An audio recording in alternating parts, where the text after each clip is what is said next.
Of legal age after college. आज इस particular video में हम एक ऐसी पोजीशन की बात करने वाले हैं जो आप में से बहुत सारे लोग एस्पायर करते हैं to become in the next upcoming years. जब भी हम प्लान करते हैं कि हम एलएलबी करने के बाद एलएलएम करेंगे तो कहीं ना कहीं डाउन द लाइन हमारा मन होता है कि हम असिस्टेंट प्रोफेसरशिप में जाएं। Assistant professorship basically is a profession जहां पर you become a teacher in a law school, in a law college, right? It's not like going in a school and teaching students, it's like teaching the college students about law. तो आज मैं आपको बताती हूँ कि यदि if you aspire to become an assistant professor तो आपको क्या करना चाहिए, किस तरीके से करना चाहिए और क्या recent updates हैं to become an assistant professor and what are the minimum qualifying criteria.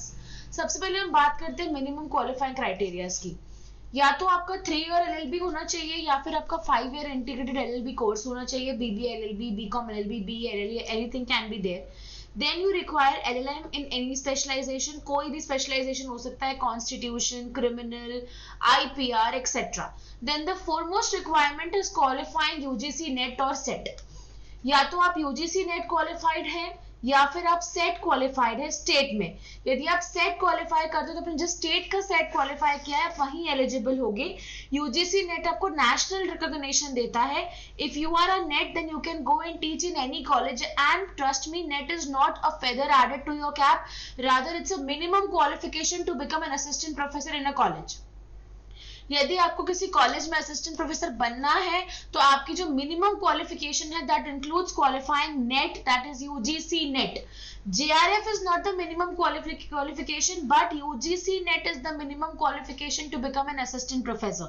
So you have to remember that कि in future यदि आप प्लान कर रहे हो assistant professor बनने के लिए तो आपको net होना mandatory है। And the best thing about net is once a net always a net। एक बार आपने UGC net qualify कर लिया तो आप जिंदगी भर के लिए net qualified हो जाते हो, right? LLM सिर्फ मैंडेटरी नहीं है to become an assistant professor. Along with LLM you require to qualify UGC net also. Yes, that's a minimum qualifying criteria.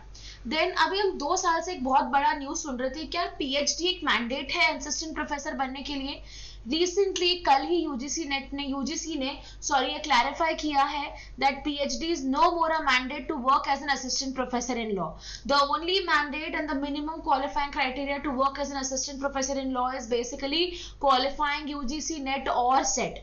PhD is no more a mandate. हम ये सुन रहे थे कि 1 जुलाई 2023 से PhD मैंडेटरी हो जाएगी, ऐसा कुछ भी नहीं है। कल क्लैरिफिकेटरी स्टेटमेंट आ चुका है इस पर्टिकुलर पॉइंट ऑफ व्यू पे and after that clarificatory statement the conclusion is that PhD is no more a mandate to become an assistant professor in law. बिल्कुल भी जरूरी नहीं है कि आप PhD परस्यू करें या फिर परस्यूइंग स्टेज पे हो। यदि आप नेट क्वालिफाइड हो तो you are qualified enough to become an assistant professor.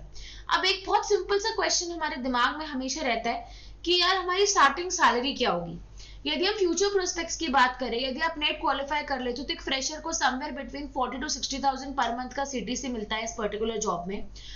Year on year आपका ग्रोथ बहुत अच्छा है इस पर्टिकुलर एरिया में। बहुत सारी universities like Jindal, UPS, Galgotia etcetera, all these universities are paying very good in this field and you may touch upon 80 to 90,000 rupees. Even NMINS is paying very good hefty amount if you are net qualified. Since net is a minimum qualifying criteria, if you are qualifying net तो उसके बाद आपका salary package बहुत अच्छा हो जाता है। But आपकी एक एवरेज सैलरी की यदि हम बात करें तो वो somewhere between 40,000 to 60,000 rupees per month के बीच में आपकी लैंड अप करेगी। PhD आपको करना पड़ेगा। PhD मैंडेटरी नहीं है, लेकिन if you want to add a feather in your CV then yes, pursuing PhD is something which you should definitely think about after pursuing LLM, because PhD आगे आपको करना ही है यदि आप एकेडमिक्स की फील्ड में, लॉ में रहना चाहते हैं। तो आप यदि एकेडमिक टीचिंग में रहना चाहते हो लीगल फील्ड में तो आपको आगे PhD करना ही पड़ेगा।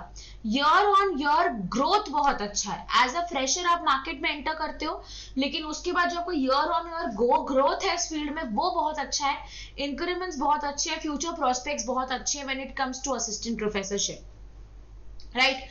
कौन से एरियाज है जहां पे मुझे एज एन इंडिविजुअल वर्क करना पड़ेगा if I want to become an assistant professor? मेरे को पेपर पब्लिकेशंस करने पड़ेंगे यूजीसी रिकॉग्नाइज जर्नल्स में.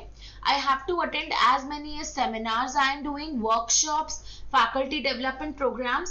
My research skill is the primary skill which I have to develop in this all these years. My CV should look like which had good paper publications, good seminars, good workshops, good faculty development programs and research skill development. तो ये कुछ areas है जहां पर I will have to develop my CV if I want to land up, if I want to be in the field of academics in law teaching, then these are certain areas where I am required to develop my skill.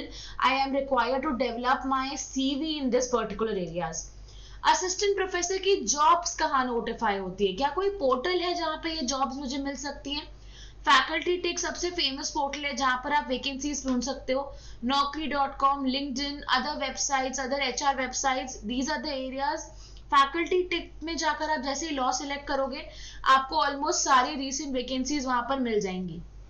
तो ये कुछ areas हैं जिसके through आपको vacancies मिल सकती है for assistant professor in law. So that's it for this video. If you're aspiring to become an assistant professor, please make sure you're qualifying the minimum eligibility criteria. Please make sure you're working on the right skills, and please make sure that you're searching for vacancies at the right area. That's it for this video, everyone. All the best and take care.